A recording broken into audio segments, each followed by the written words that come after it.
Muy bien. Bueno, damos la bienvenida a todas y a todos a la clase de Derecho de Familia 1. Vamos a iniciar entonces con la clase. Vamos a procurar ir explicando despacito los contenidos que nos quedan.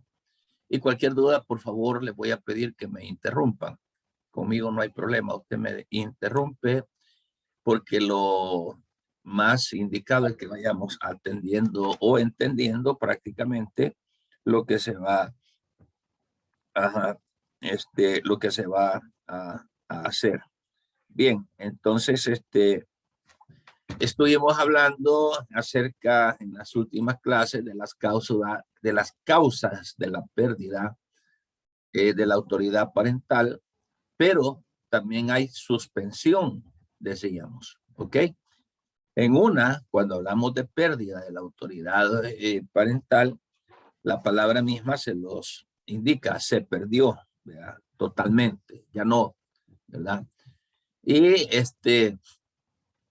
esto se da en los puntos bien principales, como lo es corromper, ¿verdad?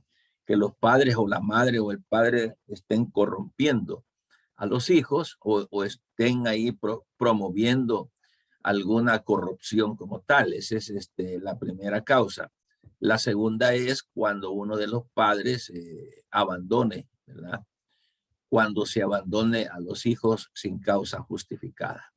La tercera causa es cuando los padres incurrieren en alguna de las conductas indicadas en el artículo 164. La cuarta es cuando fueren condenados como autores o cómplices en cualquier delito doloso que se haya pues cometido en perjuicio de cualquiera pues de los hijos. Muy bien. Yo quisiera ver si alguien me ayuda y le damos una vistadita al artículo 164, por favor. Vamos a ver. Artículo 100. Licenciado, buenos días. Buenos días. No puedo encender mi cámara ya que ando haciendo unos mandados y ando manejando así por cualquier cosa, pero ya estoy en la clase. Alison, está bien. Voy a tomar aquí su nombre que se ha reportado como tal. Gracias, Alison. Perfecto. ¿Alguien me ayuda, por favor, para que pudiésemos recordar un poquito lo del artículo 164 del Código de Familia?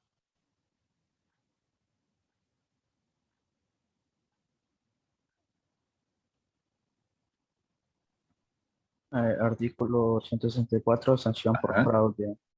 A ninguno de los que hayan participado en el fraude de falso parto o de suplantación aprovechará en manera alguna el descubrimiento de tales hechos, ni aun para ejercer sobre el hijo los derechos de autoridad parental, o para exigirle alimentos, o para sucederle en sus bienes por la causa de muerte. Muy bien, muy bien. Los que están ocurriendo, ¿verdad? En esas conductas que los padres de familia hacen, que están enmarcadas en el artículo 164, y que ustedes puedan tomar nota de ese artículo. Relaciónenos porque nos va a servir más adelantito. Vale, por un lado, dije hace un momento, causas de pérdida, y cuando hablamos de pérdida es que la autoridad parental se pierde. Pero cuando hablamos de suspensión, es que por un momento en el tiempo se puede suspender, como su palabra lo dice. No se pierde totalmente, sino que por un lapso de tiempo pudiese suspenderse. Entonces, diferente es a perderla que a suspenderla. La pérdida es total y la suspensión es un lapso en el tiempo donde se deja la autoridad parental, pero que luego se puede volver a retomar. Y para ello tenemos el caso, vaya, por ejemplo, cuando se maltrata habitualmente al hijo o que se permite que cualquier otra persona lo haga. Cuando eso es así, entonces podría ser momentáneamente que durante ese lapsus pueda suspenderse, ¿verdad? Cuando hay maltrato habitual.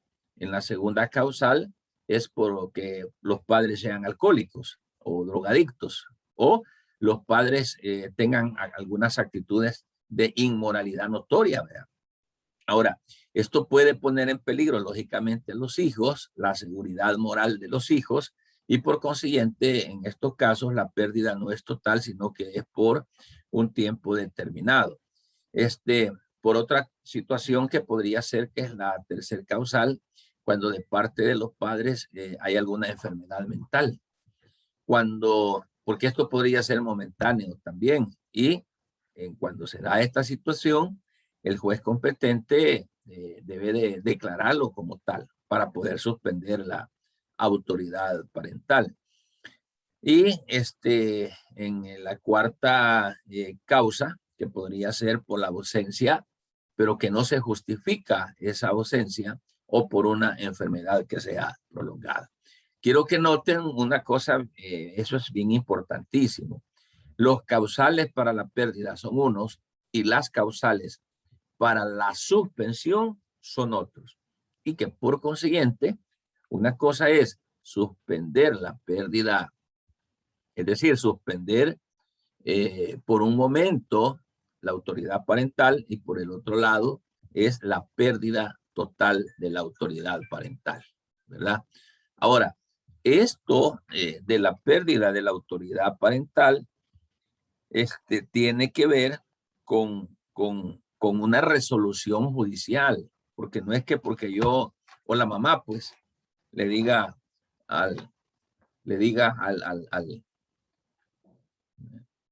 esposo, mira, ya no te quiero ver aquí, andate porque sos drogadicto, porque sos alcohólico, o mira, queda suspendida, ya no te voy a permitir que tengas autoridad parental sobre tu hijo. No es solamente porque la mamá lo quiera o porque el papá, viceversa, lo diga. No, estas cosas, para que se dé una pérdida de autoridad parental, debe de presentarse la demanda al juez, y por consiguiente, con las pruebas pertinentes y los estudios, dependiendo de qué causal estoy invocando para buscar una pérdida de autoridad parental, es el juez quien, basado en la prueba, va a determinar.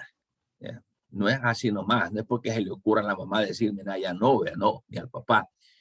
Entonces, tanto la pérdida como la suspensión de la autoridad parental, ambas tienen que decretarse por sentencia judicial. No es que se le ocurra a ninguno de los dos ni a los hijos, sino que es el juez quien lo va a decidir, siempre y cuando sea pedido por cualquiera de los consanguíneos del hijo, ¿verdad? Ya sea por el papá o por la mamá. Y que también pueden pedir esa pérdida la Procuraduría General de la República, ¿verdad? O también puede darse que el juez lo haga de oficio. El juez lo puede hacer de oficio, ya que si los papás no quieren, porque de repente la señora le tiene miedo al señor, el señor dice, no, pobrecita, y si ellos no quieren, entonces es el juez quien de oficio puede iniciar ese proceso de la pérdida o la suspensión de la autoridad, ¿verdad? Y por consiguiente, en la sentencia de la suspensión, ahí el juez puede ordenar muchas cosas según el caso, ¿verdad? Por ejemplo, que además de que se suspende la autoridad parental, esto es una suspensión, que tal vez ya ni se le permita al papá que se le acerque al niño porque corre riesgo por el tipo de conducta que pueda tener, ¿verdad? Por consiguiente, además de perder o suspender una autoridad, si se hace porque tal vez los papás son o padecen de algunos vicios o enfermedades mentales, el juez inmediatamente también ordena en la misma sentencia algún tratamiento psicopedagógico, un tratamiento médico, a fin de que no quede ahí pues enfermo, sino que pueda restaurarse. Entonces, decretada pues esta autoridad parental contra uno de los padres por parte del juez, ¿verdad? Entonces, si se la decretan al papá, entonces la mamá va a quedar ejerciendo plenamente la autoridad parental, ¿sí? Pero ¿qué tal si se les suspende a los dos? Porque los dos son iguales. o pierden los dos, ¿verdad? Dicha autoridad parental. Entonces, en ese caso, el juez lo que va a hacer es nombrar un tutor, ¿sí? Un tutor. Y esto lo vamos a ver en el artículo 299. ¿Verdad? Ya lo vamos a ver más adelantito. Por consiguiente, si no pudiese, y ese tutor pudiese ser un pariente cercano, podría ser los abuelos, maternos, paternos, el tío, alguien que sea cercano, que mediante estudios realizados por el equipo multidisciplinario que están con el juez de familia, podrán determinar quién es la persona más idónea para tutelar los derechos y cuidar los derechos y el cuidado de autoridad parental y cuidado personal de los hijos.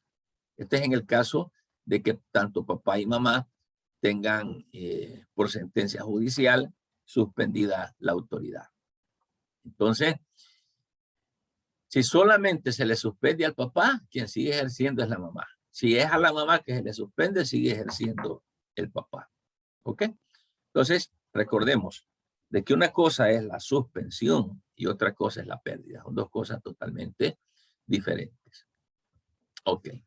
No sé si hay alguna consulta, duda, alguna pregunta. Ok. Si no hay, pues está todo clarito como la horchata. Vamos a pasar al tema de los alimentos.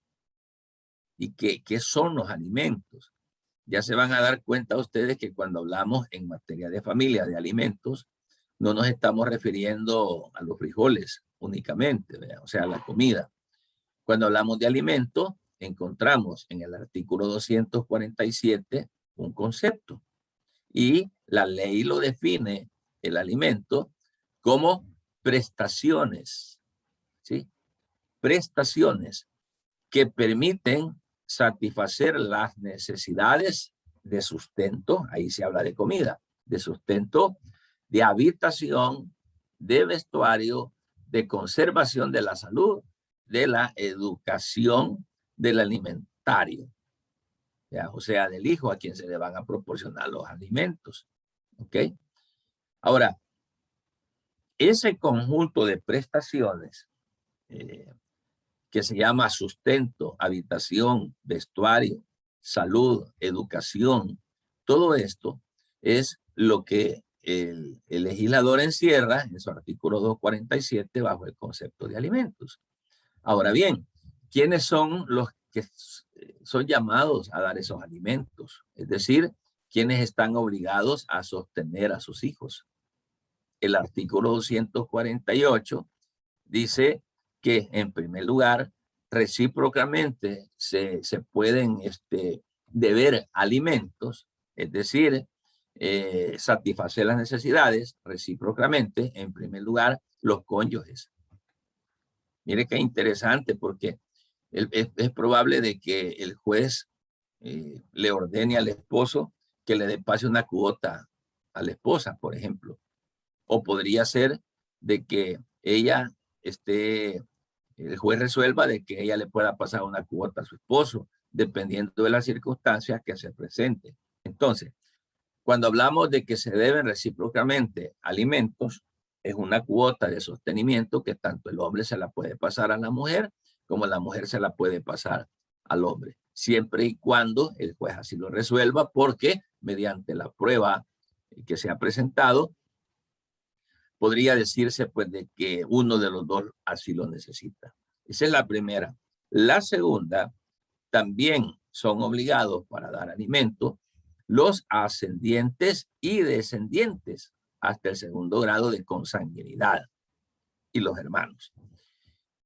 Bien, cuando hablamos ascendientes, se puede decir de que los hijos en un momento determinado pudiesen ser obligados por el juez mediante resolución a sostener a sus padres. Ya imagínense un par de viejitos que nadie les da abrigo, sustento ni nada.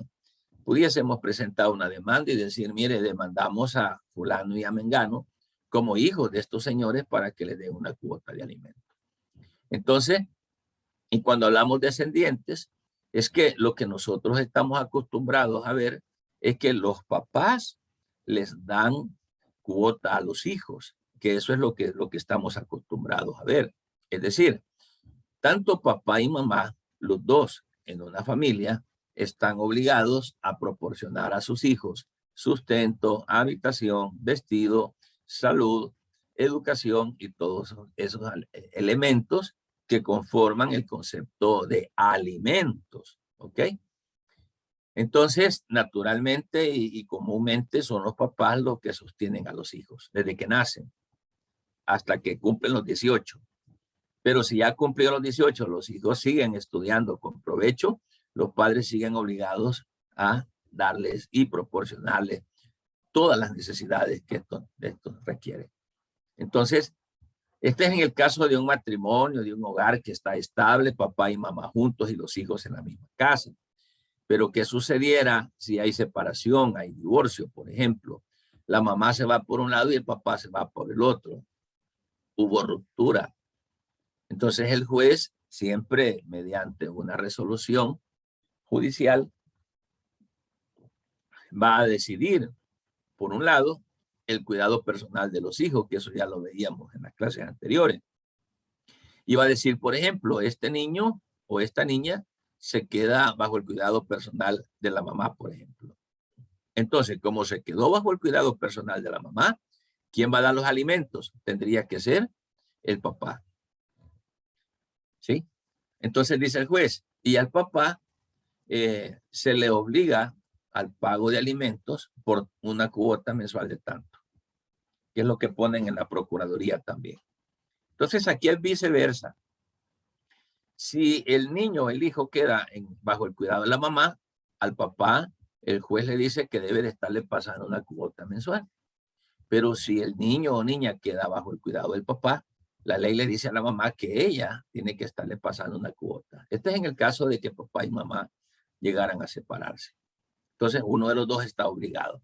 Y si están todos juntos, entonces seguimos papá y mamá obligados a darnos esa asistencia que el Código de Familia en el artículo 247 lo configura como alimentos, ¿verdad? Veamos acá esta figura de los alimentos a la mujer embarazada. El artículo 249 del Código de Familia, ¿verdad? Dice que media vez se defina la paternidad conforme a como lo establece este código. Toda mujer que se encuentra embarazada, según la ley, va a tener derecho a exigir alimentos del padre de la criatura. Fíjese bien. Y esto va a ser durante todo el tiempo del embarazo. ¿Sí? Y después que dio a luz, ¿ve? 3 meses siguientes al parto. ¿Sí? Incluido, oiga esto, los gastos que conlleve el parto. ¿Sí? Imagínense que el fulano la embaraza y luego se hace el suizo y dice, no, yo, ¿cómo salirse? Entonces ella puede solicitarle al juez que sea pues el padre, el responsable, quien asista con lo económico para que ella pudiese, una cuota mensual, ¿verdad? Durante todo su embarazo. Y aún, si el niño nació hoy, de aquí 3 meses para adelante, el padre va a tener que costear esa cuota de alimentos a la mujer embarazada, ¿sí? Incluyendo, dice también, ¿verdad? Si la señora se fue a tener al niño a un hospital privado, todo lo que genere ese costo lo va a pagar el presunto padre del niño. ¿Ok? Muy bien. Veamos ahora lo que es la pluralidad de alimentarios. Fíjese bien. Los alimentarios, el alimentante es uno y el alimentario es otro. El alimentante son los padres que dan la cuota de alimentos. Y el alimentario o alimentado somos los hijos que pudiésemos estar recibiendo esa cuota. Pero ¿qué sucede cuando hay varios alimentarios? En el artículo 251 dice cuando hay dos o más alimentarios que tuviesen derecho a ser alimentados por una misma persona. Hablemos de aquel papá pícaro, ¿verdad? Que tiene 3, 4 hijos por ahí o más, por todos lados. Después que ni le alcanza el salario porque le descuentan por un lado y le descuentan por el otro. Entonces, cuando eso sucede así, todos los que sean hijos de este fulano tienen derecho a ser alimentados, ¿sí? Entonces, ¿qué pasaría si de andar pegando tanto hijo por ahí ya no le alcanzan los recursos para pagarles a todos? Entonces, lo van a hacer según la ley en el orden siguiente. Primero, al cónyuge y a los hijos, ¿sí? Segundo, a los ascendientes y a los demás descendientes hasta el segundo grado de afinidad y cuarto de consanguinidad. Tercero, a los hermanos. No obstante, el juez podrá distribuir los alimentos a prorrata o a prorrata, de acuerdo con las circunstancias del caso. Cuando dice que los va a distribuir a prorrata, quiere decir de que, vaya, un ejemplo, si son $100 de los que dispone el alimentante, que sería el padre, y tiene, por ejemplo, 5 hipotes por ahí y una mujer que mantener, entonces a prorrata quiere decir de que esos 10 tiene que regarlos en esas 5 o 6 personas y divide 10 entre 6. Vaya, suponiendo que este hombre sea un tipazo de esos que andan pegando hijos por ahí. Y como tienen 6 hijos, por decir algo, más la esposa, por decir otra que se le puede dar alimento, ¿ah? O la mujer, pues, entonces les tocaría a prorrata o a prorrata, les tocaría a 16.16 a cada uno, ¿ya? Dividido entre todas las personas que están en el derecho de ser alimentados por este alimentante. Y ahí el juez, como va a ver la capacidad de pago de este fulano y va a ver la necesidad que tiene el alimentado y el número de alimentados que hay, entonces el juez va a dividir en fracciones para cada uno de los que tengan derecho. Ojo con esto.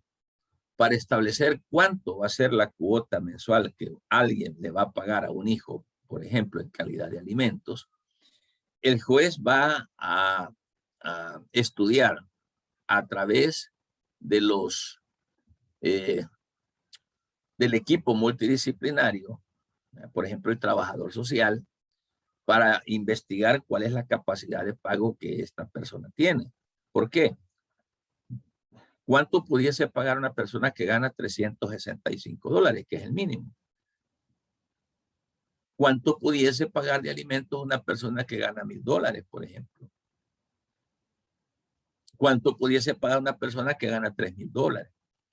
Entonces ahí el juez investiga y dice, fulano gana $1,000 menos los descuentos, le quedan como en 700. Entonces de esos 700, este fulano paga sus necesidades, le sobran, por decir algo, 400. Vaya, de esto que le está quedando, le vamos a poner un cálculo aquí, una cuota a cada uno de los hijos, por ejemplo. Hay cuotas de $40, imagínense, mensuales, que no es nada. A cuotas de 100, de 300, 500 o más, pero eso va a depender de 2 elementos fundamentales y esto tómenlo bien en cuenta. ¿Cómo hace el juez para decirle a un fulano usted va a pagar una cantidad tal? Una X cantidad. 2 elementos. Uno, el juez ve la capacidad del que va a pagar los alimentos. Y número 2, el juez también mira la necesidad que pueda tener el alimentado. Esos 2 elementos son importantes para el establecimiento de una cuota alimenticia. Muy bien. Sí, dígame. Con lo que acaba de mencionar lo último, también pues ve que, digamos, si el padre su salario es alto comparado con otra persona o otro padre que tenga un salario bajo, siempre miras, aunque el que gane el salario alto no tendrá que dar tanto dinero, sino que, o esa es la pregunta que yo tengo, sino que aunque sea bastante dinero para saciar el, el costo de alimentos, debe ser alto aún, aunque se sacie, o no es necesario que sea tan alto para saciar el hambre del niño, o no importa. Vale. Recordemos que cada niño tiene X necesidad. ¿Cuánto gasta la mamá con ese niño? Ese es un parámetro. Y el otro parámetro es cuánto tiene de capacidad el que va a dar. Pongamos que este fulano gana 5,000 pesos, vaya. Va, pongámosle. Pero no porque gana 5,000 pesos, la jueza le va a quitar todo su salario o la mitad. No. En un proceso, lo que pide el juez es que nosotros presentemos, cuando estamos pidiendo alimentos para los hijos, que presentemos una declaración jurada de los ingresos y de los egresos. Y otros jueces adicionales piden, tráigame un detalle de todo lo que se gasta en el niño. El niño gasta $50 en médico, gasta 25 de recreo, se le paga la cuota del colegio, que son $100. El niño hay que comprarle ropita, zapatos y todo. Esa sumatoria, ¿vea?, de la comida y todo eso, se dice abajo, total del gasto mensual, el niño anda gastando $300 mensuales. Ese es un parámetro para que el juez le ponga la cuota al papá. Partiendo de que el papá ganara $5,000, pero según la necesidad del niño, le enmarca a 250, 300. Entonces el juez anda poniendo una cuota por ahí. Porque qué tal si el padre ganara una cuota, la cuota mínima, pues salario mínimo de 365. Y la mamá vaya a pelear y diga, mire, señor juez, yo necesito $300 para el cipote. Lo más seguro es que el juez no le va a poner 300 porque ya vio que la capacidad del alimentante no está para eso, ¿sí? Entonces, esas cantidades no se van a ir al arbitrio solo porque se me ocurrió o solo porque la mamá pidió $1,000. No, siempre dentro de la investigación se determina si el hombre tiene capacidad o no y la necesidad que pueda tener el hijo. Estos son dos parámetros muy fuertes. De ahí para allá no tiene nada que ver que el hombre gane 10,000 pesos, ¿verdad? O 5,000, sino que esos dos elementos, la capacidad de pago, uno, y por el otro lado, la necesidad del alimentado. Y ahí es donde el juez le pone al papá y le dice, se resuelve, ¿verdad? Se le obliga al padre a pagar la cantidad de $300, como podría ser $100, como podría ser $40, ¿verdad? Que no es nada, pero ahí está la cuota de $40. Por eso es necesario de que se haga un estudio socioeconómico para que así, pues, dependiendo de la capacidad de pago, se le obligue al padre a dar. De ahí para allá no es así como a libre arbitrio. No sé si le contesté la pregunta. Sí, gracias.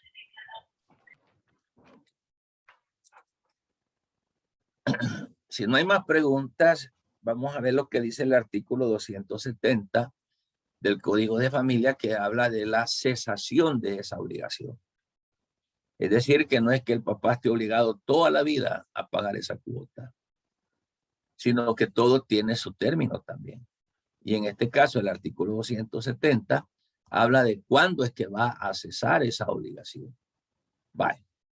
En primer lugar, la obligación de dar alimentos se termina por la muerte del alimentario. Se murió el niño al que le estamos dando la cuota. Ya no hay cuota, se acabó por la muerte del alimentario. Segundo, cuando el alimentario por su indolencia o vicios no se dedicare a trabajar o estudiar con provecho y con rendimiento, siempre y cuando lo pueda hacer, pues. Imagínese que el papá le está dando una cuota a un cipote, a un hijo de 15, 16, 17 años. Pero este muchacho a los 16, 17 años, por ahí, le gusta andar vagando, tiene vicios, no aprovecha. Y quizás porque diga, bah, de todos modos, mi papá me va a pagar la mensualidad, ¿verdad? Entonces hay muchachos que se descarrilan y le entran al vicio, no trabajan, no estudian, no hacen nada. Entonces, esta es una causa de pedir que el papá ya no le siga ayudando al hijo económicamente, ¿verdad? Vale. Tercero, también cesa la obligación de dar alimentos cuando el alimentario deja de necesitarlos. Ya no los necesita, ya trabaja, por ejemplo. Ya se gana la vida, ya se acompañó, ya se casó, y el tipo él solo ya se sostiene. Entonces, esa es otra causa, ¿sí? Bien. En el cuarto, es decir, la causa número 4, dice de que la cesación de la obligación de dar alimentos puede terminar cuando el alimentante es el que está dando, ¿verdad? Por la causa de estar dando esa cuota, se pusiere en situación de desatender sus propias necesidades. Permítame un segundito.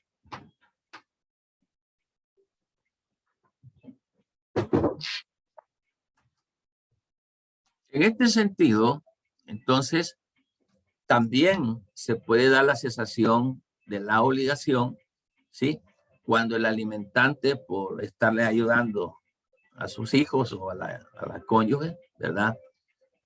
Se desatienda de sus propias necesidades alimentarias. En el caso de alguien que gane por ahí, pues, alguna cantidad bien poca, pues, como resultado de su trabajo y que no alcanza a sostener ayudar, pues, a sus hijos o a su cónyuge, ¿ya? Y también las de otras personas que no tengan derecho preferente respecto al alimentante. ¿Ok? Entonces, ahí tenemos por ahí estas causales donde no, pues, se puede dar continuidad con la cuota de alimentos. Y quinto, cuando el alimentario maltrate física y moralmente al alimentante. Fíjese bien, permítame. El quinto dice cuando el alimentario maltrate física o moralmente al alimentante, de los hijos, ¿verdad?, que están recibiendo por parte de los padres esa cuota y que el hijo se volviera rebelde y que hay hijos que les pegan a sus papás, fíjese. Entonces hay un maltrato físico o un maltrato moral, que el hijo sea malcriado, por ejemplo, ¿verdad? Y cuando el hijo es malcriado y maltrata a sus padres y todo eso, esto podría ser una causal de suspensión o de cesación, mejor dicho, de la cuota de alimentos. ¿Ok? También podemos encontrar de que ya vimos que cuando deja de necesitarlo, cuando cumple los 18 años, pero ya lo habíamos dicho también en otra clase, de que aún si el hijo o la hija cumplieran los 18 años y sigue estudiando con provecho y lo sigue necesitando, aunque ya sea mayor de edad, tiene todavía el derecho de seguir recibiendo los alimentos, ¿verdad? Los alimentos de parte de sus progenitores. ¿Sí? Esto es bien interesante. No sé si hay alguna pregunta.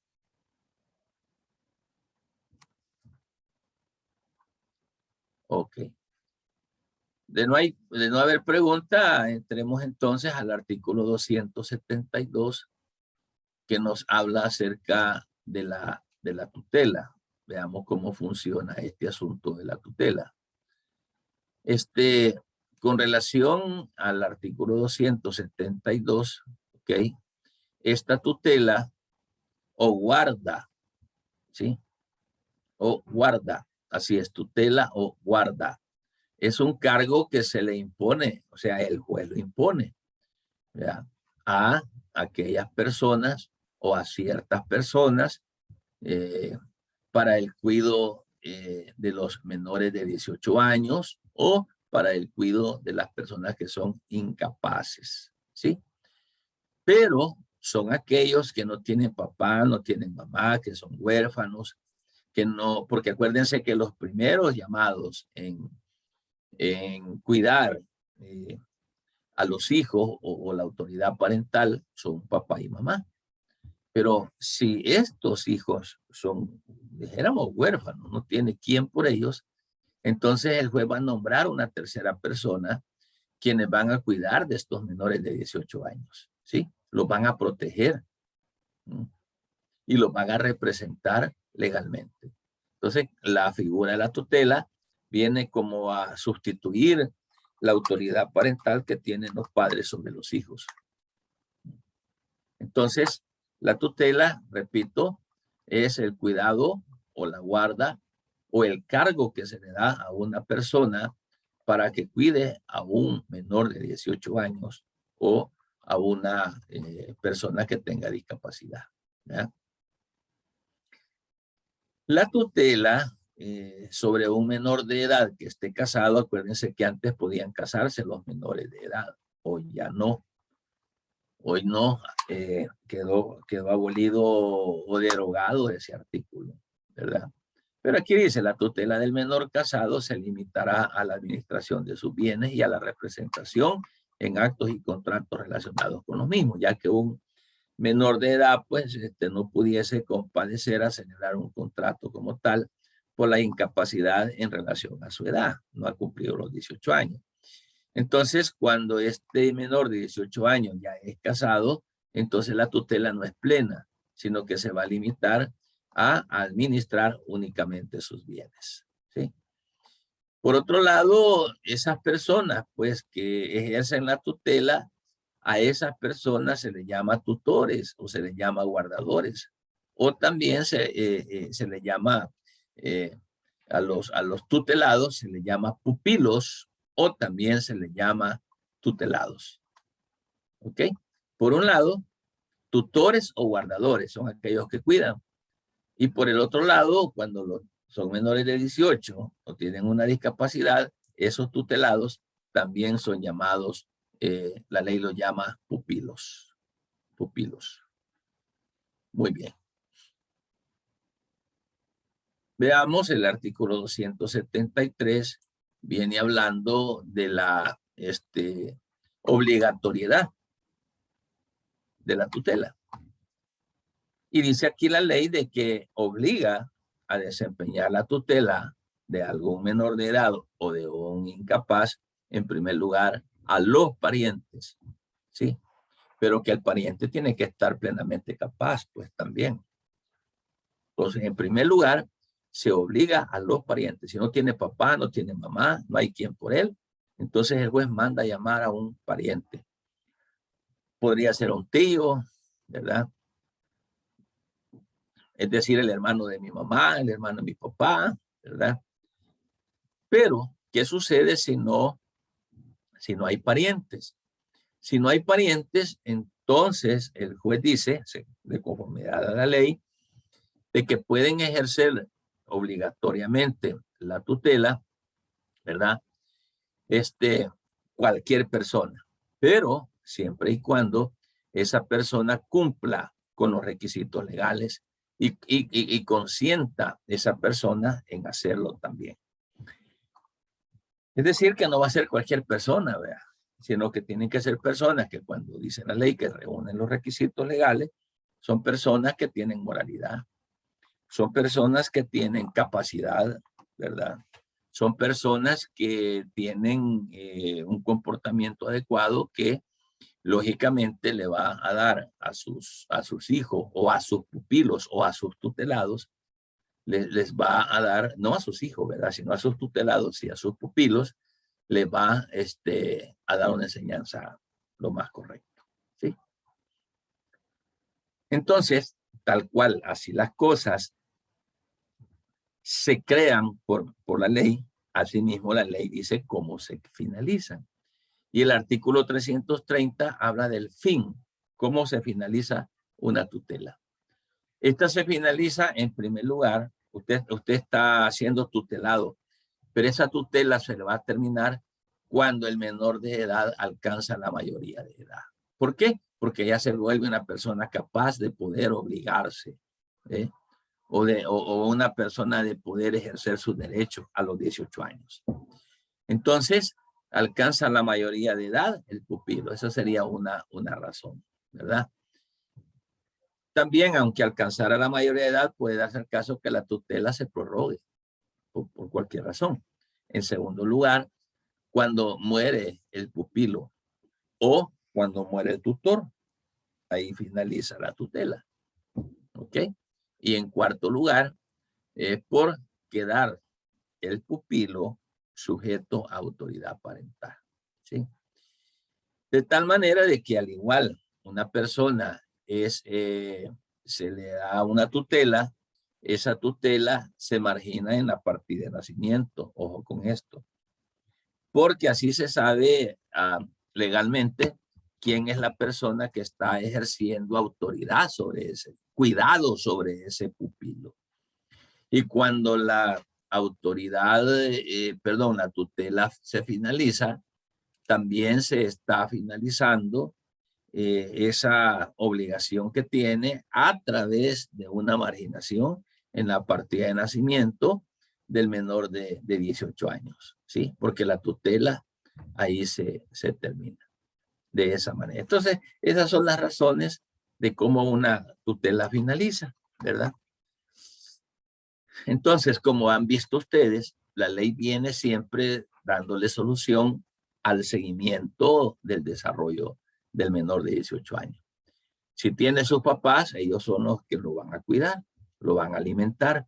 Si no tiene papá y mamá, uno de ellos lo va a hacer y el otro va a dar cuota. Si no tiene ni papá ni mamá, entonces entra lo que es la tutela, porque no hay quien ejerza la autoridad parental. Y la tutela es la obligación que la ley le impone a una persona a cuidar de otro que no tiene 18 años todavía. Y que esa tutela tiene que marginarse en la partida de nacimiento del tutelado. Y que cuando esa tutela se termina, también en la partida de nacimiento se expresa marginalmente el fin de ese cuidado, de esa tutela, ¿sí?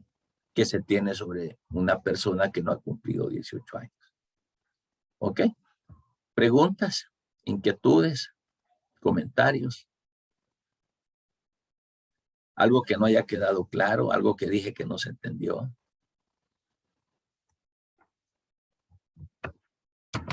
Pues no, hombre, entonces como todo se entendió, muy bien. Quiere decir que para el examen vamos a sacar 10 todos. Muy bien. Solo finalizo con ustedes agradeciendo la atención que ustedes le han puesto a la clase. Bueno, los que entraron a la clase hoy, porque solo han entrado, quiero ver, 9, 10, 11, 12, 13, 14. Dos de ustedes me manifestaron la razón por qué no encendían su cámara y está bien. Gracias por la atención que ustedes le han brindado a la clase. Espero que haya satisfecho por lo menos este último mes, ¿no? El aprendizaje que se les ha dado. Eso espero que hayamos aprendido. El día lunes, creo que en el calendario ustedes ya lo tienen, vamos a tener el parcial, ¿verdad? El último parcial. Mi parcial, estudienlo de lo que yo les he dado. Desde ahí vamos a hacer la serie de preguntas y esa va a ser ya su nota. Procuren por otro lado para que no vayan a tener problemas, no fallen al examen. Y estar pues al día con su cuota para que así pues sus notas puedan subirse sin ningún impedimento. Entonces el examen que vamos a hacer va a ser un examen de falso y verdadero o de puntear cualquiera de las posibles 3 respuestas sobre un planteamiento que se les ponga. El examen aproximadamente, si viene de 20 preguntas, vamos a necesitar 1 minuto por pregunta, serían 20 minutos que durará el examen. Si el examen viene de 15 preguntas, entonces 1 minuto para responder cada pregunta nos llevará 15 minutos el examen. Va a depender, ahí se los voy a colocar y les voy a dar las instrucciones. Como la clase de lunes comienza a las 9, ¿verdad? ¿Sí? A las 9 comienza el lunes. No, a las 10, perdón. Ayúdenme ahí, por favor. Vea que la clase de lunes comienza a las 10. Comienza a las 10, Lick. Exactamente. Entonces quiere decir que como el examen va a ser el lunes, entonces el examen comienza de ustedes a las 10 de la mañana. Para que ustedes sean puntuales, abren su examen a las 10 y a partir que usted lo abra, comienzan a correr los minutos. Y el examen se va a estar cerrando, ya les dije, si son 20 preguntas, son 20 minutos. ¿Ya? Si son 10 preguntas, son 10 minutos. Si son 15 preguntas, son 15 minutos. Entonces, procuren entrarle puntual a las 10 para que de ahí ustedes comiencen a contestar su examen y no tengan problemas si el examen se les cierra en el tiempo que se ha estipulado. ¿Ok? Licenciado, Así es. respecto a eso, ¿no nos puede dar un poquito más de tiempo? Tiene que ser exactamente 1 minuto por pregunta. Sí, le voy a explicar por qué. Porque como solo es de selección múltiple o de falso y verdadero, se considera de que usted tiene 1 minuto como. Si usted ha estudiado, oiga esto, y usted tiene la respuesta, ese examen, usted lo contesta. Cada pregunta la puede contestar en 2, 3, 4, 5 segundos. El problema se da cuando no estudiamos y empezamos a estar pensando y adivinando. Y aquí que pongo, vea. Y la otra cuestión es que si doy más tiempo, porque ya ha pasado y la experiencia uno la compra. En otras clases han habido estudiantes de que con sus celulares se han empezado a pasar las preguntas y respuestas. Antes, yo no sé si ustedes se los hicieron así, pero el examen se los abrían desde las 8 de la mañana y se los cerraban hasta las 5 de la tarde. No sé si ustedes vivieron esa experiencia.